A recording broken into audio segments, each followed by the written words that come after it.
Okay, so we're back on our PDAC mining snap segment here at the PDAC, March 2014. It's a Sunday, and it's getting to midday. It's getting busy here at the conference, and now we have another expert in the sector, Mr. Sean Brodrick. He's with the Oxford Club, and we've known each other for quite a few years. Quite a few years. Yeah, so I'm very happy that you're here and provide some insight on what's going on in the market here. It is so good to see you too.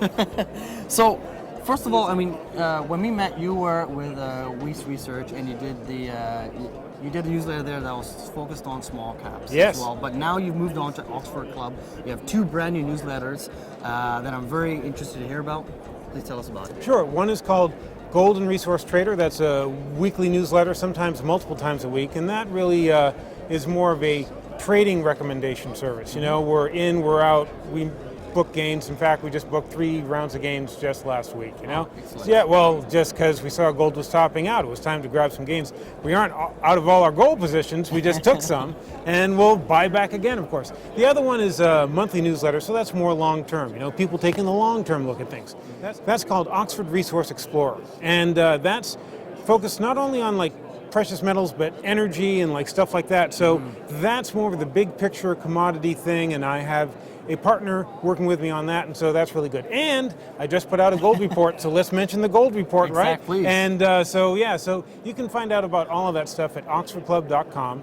And let's see. Oh, I'll also mention my own blog, which is king1eye.blogspot.com, and it's called King One Eye because in the land of the blind, the one-eyed man is king, right? And I don't claim to have perfect vision in this market. Yes. No one should. I'm just trying to see a little better than the other guy. That's all. Well, I'm glad you mentioned all those, and we'll have all those links on our channel there, so you'll have reference to that. So thank you for mentioning that. Sure. Now, you know, you've talked about these gains that you had recently, and you know, there's been a gold rally in the last few months here.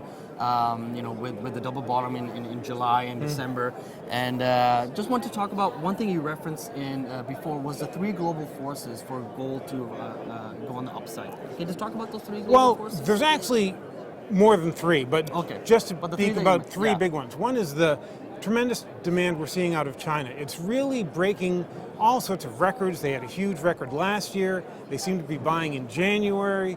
It seems to keep going on now. It'll slow down sometime. It has 1,000 to. tons. Yeah. That was recorded, but by another expert in industry, he quoted 2197 tons. Right. That's because because the one that's slightly over 1,000 tons is only the official imports through Hong Kong, and you know they're dragging it everywhere. Yes, and also they're the biggest gold miner in the world, and they don't sell net anyway a single ounce of it. Of course. So that's the tremendous demand in China as more and more people there join the middle class. They have a cultural affinity for gold. We see literally millions of people joining the middle class there, and that's really moving things along. And sorry, I just wanted to interject, but you don't really appreciate the demand unless you're really down there on the ground and you see the stores that are packed. So it's just unbelievable. I mean, you know? they're thick.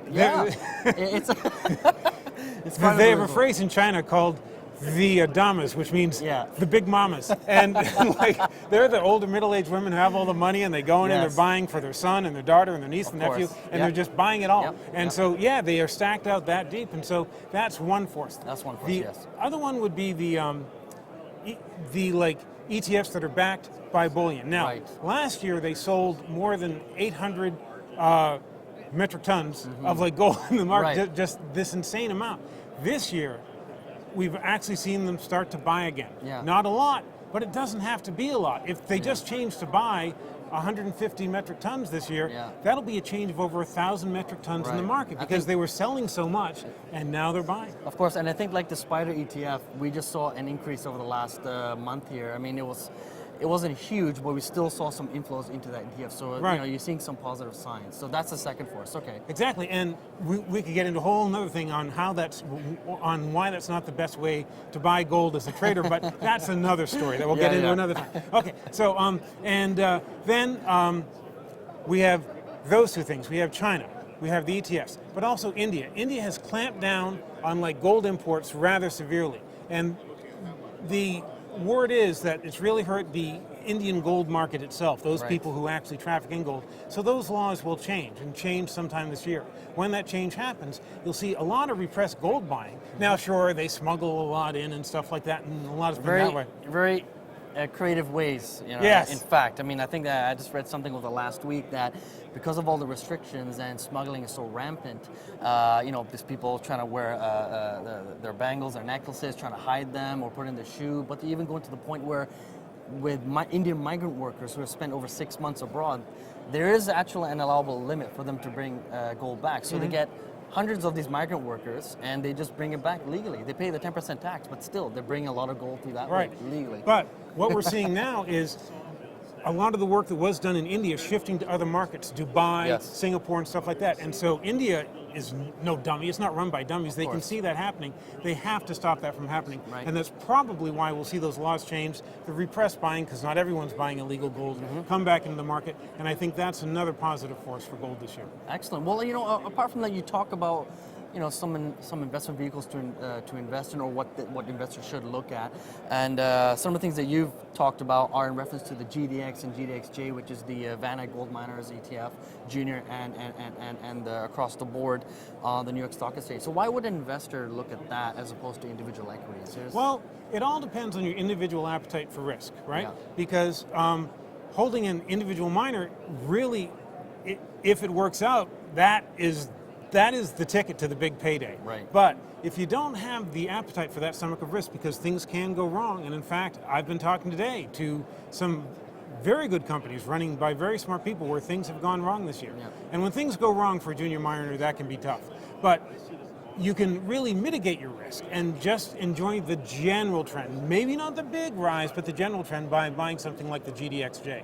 GDX works for the bigger miners. It just rides the general trend, and it tends to move as like a leveraged bet on gold. Not always. Sometimes we'll see the metal outperform the miners, and that's an indication that things might be toppy or something like that. Right. But you have to be very careful in this market. Some people just are not comfortable with certain levels of risk, and so the GDX and the GDXY are a good way for them to participate in what should be a very good year and not take the risk associated with individual miners. Excellent. Okay, so now we know some of the vehicles that we can invest in, but we've seen the rally over the last few months in gold, right? So what is your expectation for, I don't know, do you set a price of what your outlook would be for gold going forward over the next 12 months? I mean, what's your target? I would rather not, because I've done that before and I've been wrong. Heck, I've had enough egg on my face to open an all-you-can-eat breakfast buffet. Right. So I will say this, gold as an investment is still generally hated. Gold miners as an investment is still generally hated by the investment public. Yeah.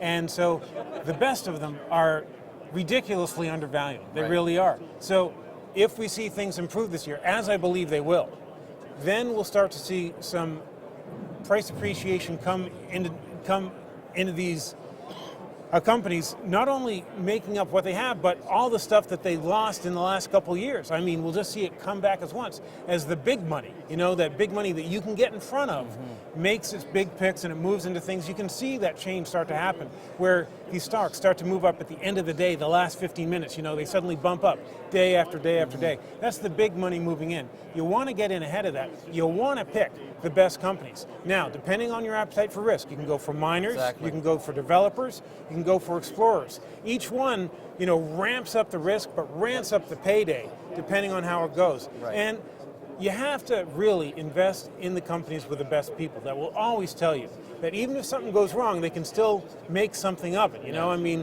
one project doesn't quite work out, well, they'll have another one, and they're always able to get money and stuff like that. That is the best guidance to how a company is really going to perform, is those that are run by the best management. And that's what the PDAC is about. Is about getting here, meeting the management, talking to these guys, sitting down over lunch maybe and stuff like that, and just really getting to know them and knowing what they're capable of and what they will bring to the market in the year going forward. That's excellent. And talking about risk, you've talked about some countries that you think are a best fit for what you can invest in a company. So what are some countries that really are attractive to you? Chile would be one, because really that's one of the better mining environments. You don't see any of the stuff that you do in maybe some other Latin American companies that will go nameless right now, where everybody down there knows that mining seems to be the lifeblood of that country. It is a country built on copper, for one thing, but it has so many other minerals. As a geologist once described it, it's all these long toothpicks of minerals that are twisted around, and like just so you drill and you find this and that and this and that, Right. and like these layers of stuff. And so that's a country that geologically, geopolitically, and for a number of other reasons is probably a great place to be working in right now. Okay. Mexico did raise taxes. I don't think they'll be raising them again, but you know, I'd hate to be the one who like predicts that and then they raise them again. But we'll find out from the earnings over the next several months here. Right, so exactly. There are affects the countries next in miners. Africa. I mean, it depends on like where you go. Certain parts of like South Africa, for example, I wouldn't want to touch those miners. But other parts of Africa, you know, if you look around and you see those miners that are actually outperforming and like doing well and they're in Africa, well, one of the reasons is they're in a great mining jurisdiction. Yes. And let me come back to one final one, which is the grand old mining jurisdiction of Nevada. People should be looking at that because Nevada is a great place to be just working and finding gold. It's like the next generation of the gold rush down there, the silver rush as well, all sorts of minerals. And I guess to wrap up, I mean, are there any last comments that you have for the audience going forward in terms of the gold sector, or anything that you're tracking that we should pay attention to? Yes, we are seeing, as you and I talk, we are seeing gold pull back a little bit.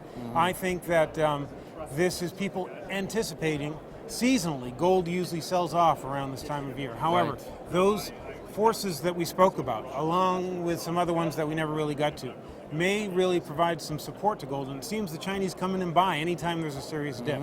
So I think people should take a tip from the Chinese and buy those dips, because that's what you want to do. I don't think you should chase anything, but when things dip and you know they're good, that's when you go in and you buy them, because this year could be quite extraordinary. Not only for gold, but for the best gold miners, for the best silver miners, for others in that space. It could be really, really good. How can they reach you?